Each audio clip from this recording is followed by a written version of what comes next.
Hello everybody, Road Warrior 627 here with another Thoroughbred racing preview on my channel. Today we're looking at two ginormous races this coming Saturday, June 8th at beautiful Belmont Park.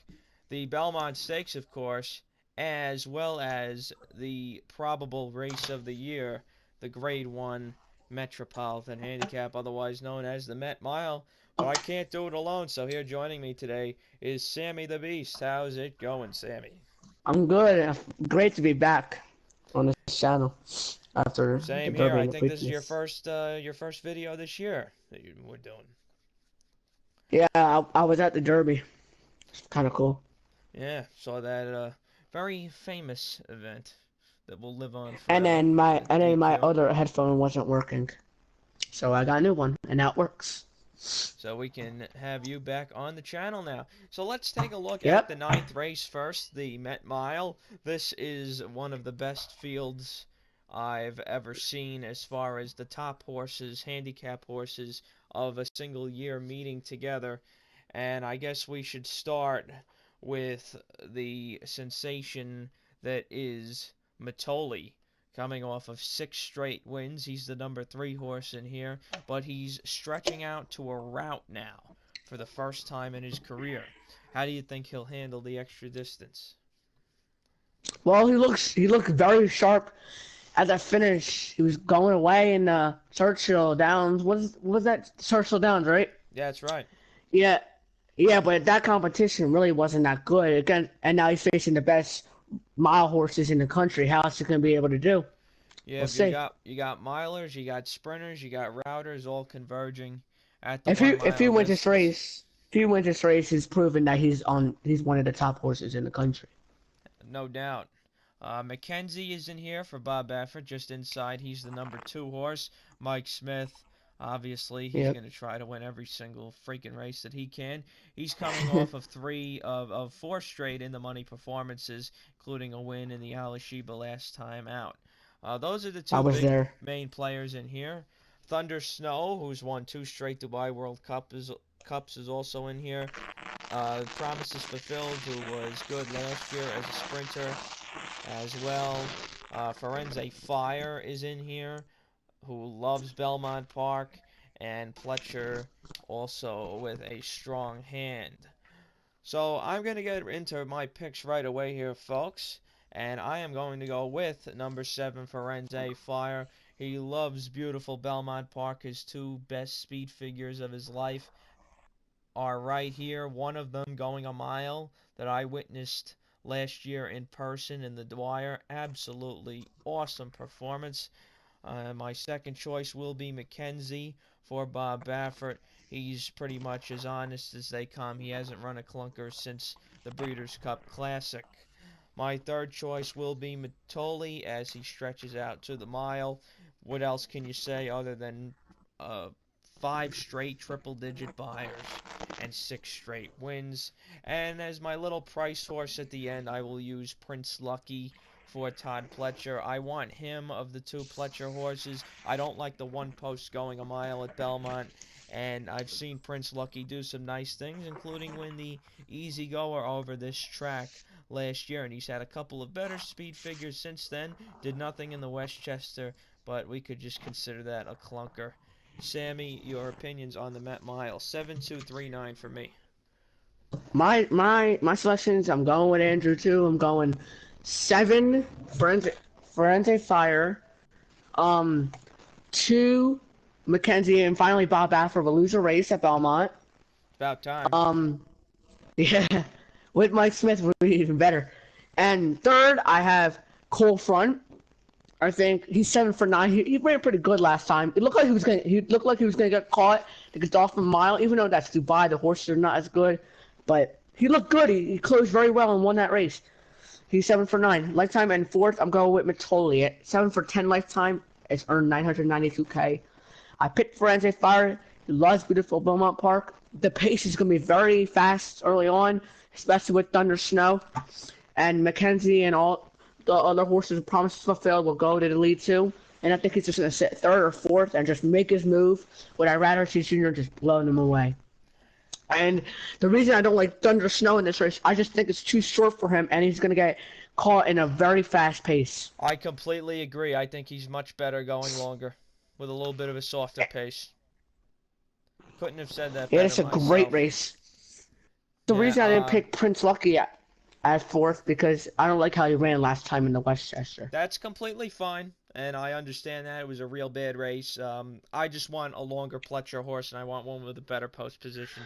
And as far as a couple of others in here, Tale of Silence doesn't match up. Promises Fulfilled, I think he'll get boiled up in an early pace. And Pavel, I just think, doesn't have the class to match up anymore with this field. He's got a couple good speed figures in here that would make him competitive, but they were a while back. So the 10th race is the Manhattan Handicap. We will not be talking about that race. This was the race that saved me last year when I picked Spring Quality at 18-1.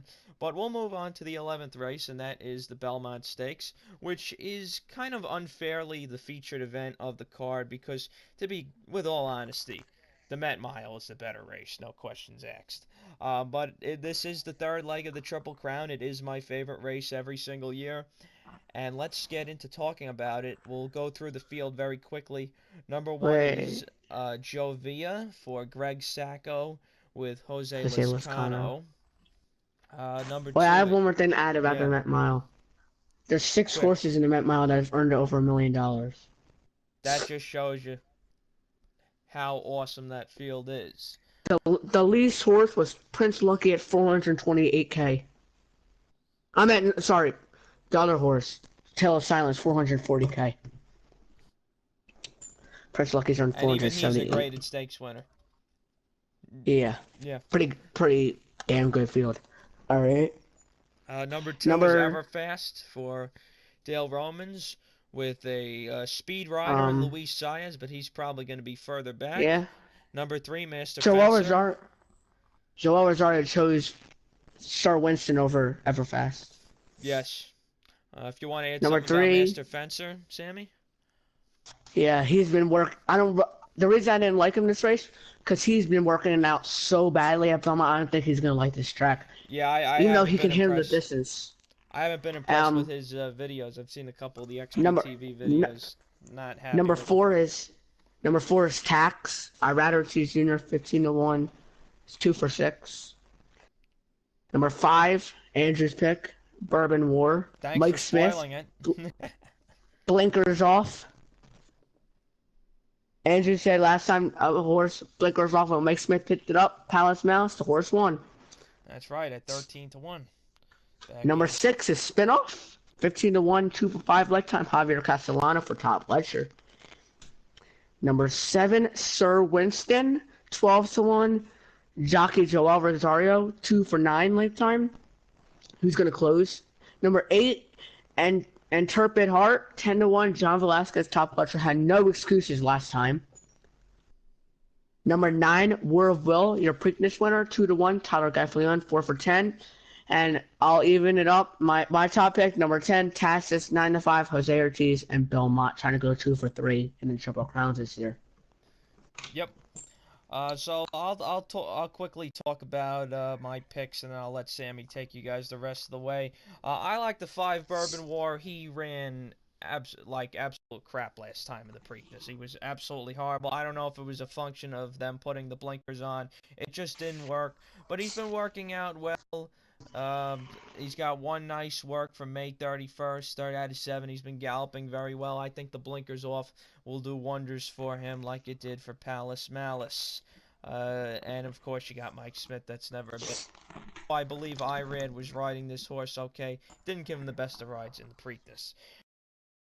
Number 7 is Sir Winston. He's my second choice. He closed last time in the Peter Pan, just missed at the end. It was a pretty impressive run. He got 100 buyer. I know closers don't usually win the Belmont, but I think he'll get a decent pace to run at, and he's bred very well for the 1.5 miles. Look at Awesome again. I believe, oh no, it's Intrepid Heart that's got somebody involved with Commissioner in there. Who, Tappet? Yeah, he's got Tappet, but somebody else is, Intrepid Heart's also got somebody's a Flaming Heart? Commissioner. Oh. Yeah. Yeah, correct. The 10 horse Tacitus, likely favorite. My my third choice, excuse me. It's been the picture of consistency lately. And number 3, Master Fencer. I know he's been working out like crap, but foreign horses do typically run very, very well in the Belmont Stakes, even with all the unorthodox training methods. And Julian Leperoux gave him a great ride to pick up a lot of ground in the Derby in the late stages. So 5-7-10-3 for me in the Belmont Stakes. My picks is number 10, Tacitus. I picked him in the Tampa Bay Derby. I picked him in the War Memorial. Didn't pick him in the Derby, but he had a nice closing kick to come third. 3 for 5 lifetime. I'm gonna go 10, and then second, I have number 8 Intrepid Heart, who I know scooched last time, but I think he'll run better. I think he'll run better this time. With a late closing kick, I think he'll come. I think he's gonna sit back because there's gonna be a lot of speed. And 2 for 3, I'll take him for Johnny Velasquez, who chose him. Third, I have who is that? Bourbon War for Mike Smith, taking blinkers off. I think this horse will run much better than he did last time, even though he ran very bad last time. But I think he'll run much better today, especially if Mike Smith chose him to ride him, which is always a good sign. And fourth, I have number 2, Everfast, who closed very well in the Preakness, but I think he's going to tire a little late. He's going to make a huge run, but then it's just a flat out with a mile to run. And that's what I'm going. I'm going 10. Well, what was it? 10, what did I say? No, 10-8, 5, 10-8, 5-2. That's correct. Okay. I lost my seats right here. Quick note about Todd Pletcher. He's obviously been great at the Belmont Stakes. I just don't like either of his horses. I don't think they stack up.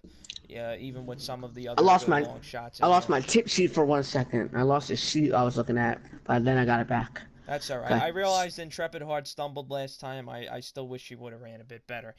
Quick mention here. You can watch the Belmont Stakes on NBC at 4 o'clock on Saturday. Quick other note, Newspaper of Record just lost to her uncoupled stablemate for Chad Brown. That was pretty funny. I called that. And also, congratulations to you, Sammy Cortage, with another win. Oh, yeah, last time. Let's see if she could do it on Saturday. I hope so. My money will definitely be on her. We hope last time she ran an allowance, and you were at Belmont on the turf, she won. That's right. At 15-1. Nice score that day at 15-1. And she's 15-1. She's 15-1 this time. Let's see if she can do it again. I hope so. That'll be it, guys. Those are our thoughts on the Met Mile and the Belmont Stakes. Thanks for listening. Hope you guys enjoyed. Enjoy the last leg of the Triple Crown, and remember, pay your bills first. Good luck.